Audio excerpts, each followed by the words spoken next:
So I was going to record this all in one setting, but I figured it would be better to do this in parts because there's a lot to talk about in each section. So, yeah, this is going to be a parted series. Ooh, parted series special. Part 1's community. Part 2 is item design, or lack thereof. Part 3 is developer participation. Part 4... Apparently, I can't do math. Part 4 is art style, and Part 5 is misc, or miscellaneous. So I hope you guys enjoy the parted series, and yeah, let's get started. Good afternoon, good evening, and good morning. My name is Bazil. Welcome to the show. Welcome to the Gigantic Talk. I promise I'll never sing again. Promise. This week and this episode, we are going to be talking about why Gigantic needs to be an esport. Now, I know a lot of people are going to instantly go, oh my gosh, you're pushing for an esport. You said not to. Bah! Well, you know, that can be very, very said and also is true. But I wanted to make the kind of counterpoint to my own argument just because it's fun and I like talking. And also, this game will be a really, really cool esport. So let's get into it, shall we? Yeah! We're going to be taking a look at a number of things, but the most important things I want to point out is community, there's no items, developer participation, and art style. And we'll go into each of those a little bit more in depth. So let's start with community. Now, community is very important when it comes to esport. In fact, you can't have an esport without a community. And just so far, based on the participation that the community has done, and just the way that they have been able to really get the game out there, get the word out there, and do a really good job at kind of coming together as one, rather than trying to branch off to a bunch of different areas, has been fantastic. So I think that in regards to community, I think we have that on lockdown pretty well. Now, as the game develops and the game grows older and older and more people are able to play the game, alpha turns into beta, beta turns into launch. The community is going to have a very, very difficult crossroads ahead of them. They're going to have to decide, are we going to be the community like League of Legends, where it's completely toxic and it's just a horrible experience for new players or just for the player base in general? Or do we want to go down the route of what Motiga is really kind of trying to ingrain into the community, is just be friendly, be very open, and things will really take off if we do that. So, can the community do that? Absolutely. Is there a high chance that the game could very, very much become a toxic cesspool of human behavior? Absolutely as well.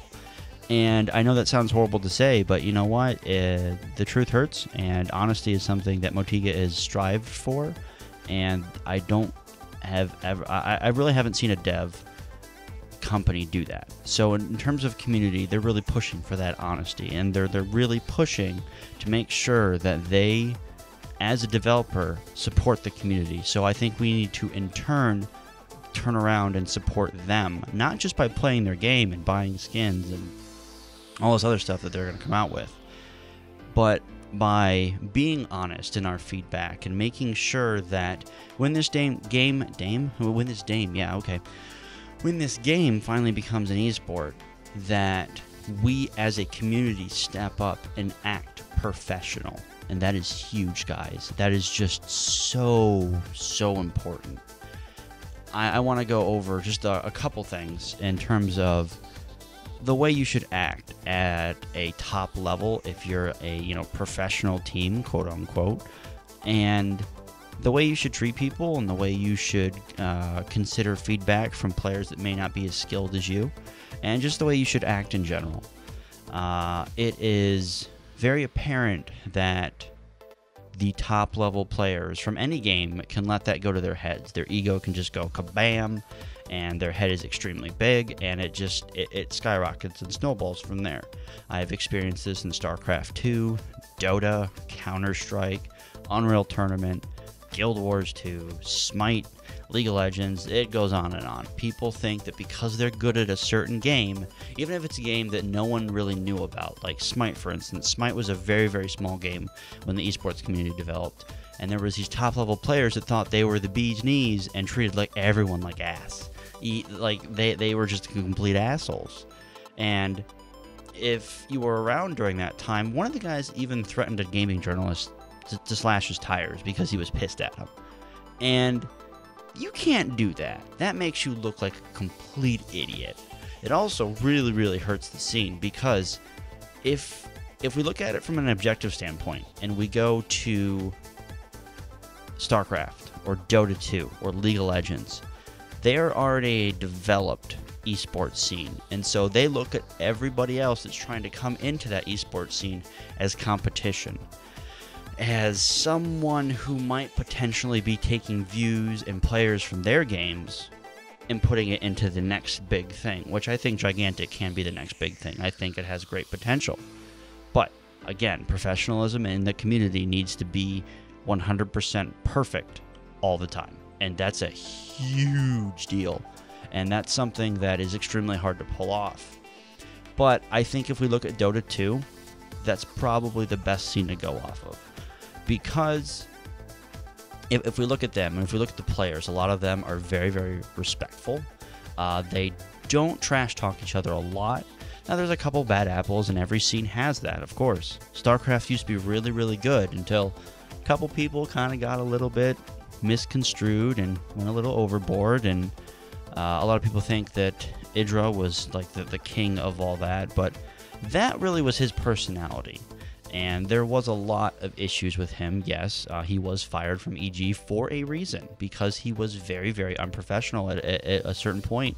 And they kind of just was like, you know, we can't have this anymore. So, if we look at some of the top players, even like Idra, that was probably one of the most famous StarCraft and StarCraft 2 players in the world, next to... Now, I'm not talking about a skill level. Idra was horrible. He was not a good player in StarCraft 2. He just could not mentally break that barrier of, this is unfair. So, in terms of popularity, definitely Idra, in my opinion, was probably one of the most well-known StarCraft 2 players in the world at the time. So, if we look at his kind of trickle down from being really, really good to getting fired, literally getting fired, he got let go. The reason is because he let the fame and all that other stuff go to his head, and he thought he could say whatever he wanted, because that's what he normally was able to do, and he went too far. And I believe the line was, "I can't believe I get to talk to all you fucking people like this and get paid for it. It's fucking amazing." I don't think that's the exact quote, but I was paraphrasing there. But that's essentially what he said. And you can't have that, guys. You just simply can't have that.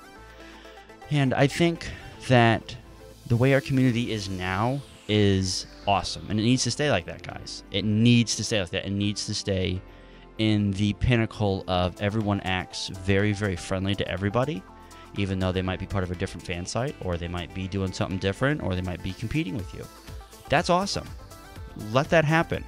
Collaborate with those guys. Collaborate with the guys that you're competing with. Do you want to know why? It helps the scene grow.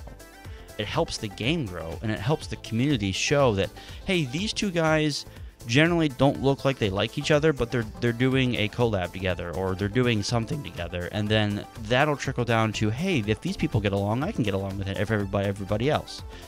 Those of you who are going to be in the top player spot and the top teams and the best teams, you got to treat everyone with respect. You just have to.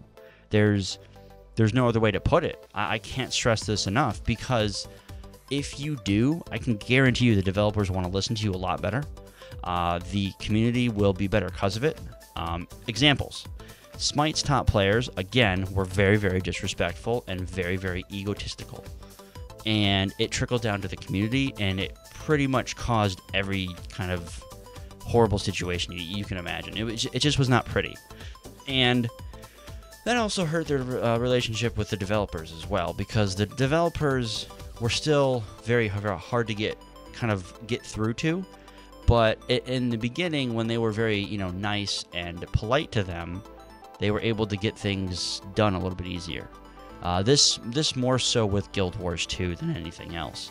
In the beginning of Guild Wars 2, the top teams and the shoutcasters were very, very friendly to the developers, and and whatnot. And over time, they got a little bit overzealous. There was a lot of people that said a lot of things, including myself, that really should not have been said, and were very unprofessional at the time. And I look back and I regret that. So, you know, I want to apologize for that, just to the few people that are reading it that I got to work with. So I do apologize for that. And it's something that you just can't do. Something that I definitely learned a lesson from, because being an asshole just doesn't work. Now, you can be an honest asshole. That works. People might not like it, but you have to still be friendly when you do it. So an example would be, you don't like the way a certain character is balanced. So instead of saying, this character is unbalanced, I can't believe it, devs don't know anything, blah, blah, blah. Now, all that could be completely true. All your entire statement could be completely true about the balance, and maybe the devs don't know what they're talking about. That could be 100% true. But the way you say it needs to be still professional. And you just say, hey, ex-developer, this hero is a little bit overpowered and a little bit broken. I've done some math. Here's some stats. I've collaborated with some of the other top teams and some of the other players, and we all agree that this hero is really, really broken. I'm not sure if you guys notice this or not. And when we feel that our ideas are not being looked at and tested as well as they should be, could you guys look into this? I can guarantee you, if you come at a developer with that idea, anyone that doesn't listen to you is not worth your time, and the game would not be worth your time. Because any developer that turns down that kind of feedback is a complete dumbass. And I've worked with developers like that before, and it's a real shame. But Motiga is not that. Motiga is extremely professional and just extremely friendly. And I can promise you guys they're going to listen to any of your feedback if you come at it with a extremely professional and constructive way. And I just want to end on the topic of esports and community as just to reiterate: be professional, be friendly, and let's grow as a family, guys. Because we need to show the gaming industry and the gaming community that it's okay to be friendly, and it's okay to work as a team and everyone to get along. We've really lost that in a lot of the esports communities, and it's a real shame. So I'd like Gigantic and the community of Gigantic, I know you guys can do it, to lead the way in a more professional and friendly environment, and really show these big scenes that this little scene is doing it better than they are, because they promote all this encouraging and positive stuff rather than going off what all the pros do and being negative and all that other fun stuff. So I think that we can do this as a community, and I believe in you guys. That concludes part 1 of why Gigantic needs to be an esport. This sounds like some sort of documentary. That concludes part 1 of the National Geographic in-depth discussion and look into the Ottaguadaman beetle. Thank you for watching. Join us tomorrow as we look at I don't know. I lost my train of thought after that one, but that's okay. So part 2 will be out tomorrow, part 3 Wednesday, part 4 Thursday, part 5 Friday. There we go. I thank you for watching. End card.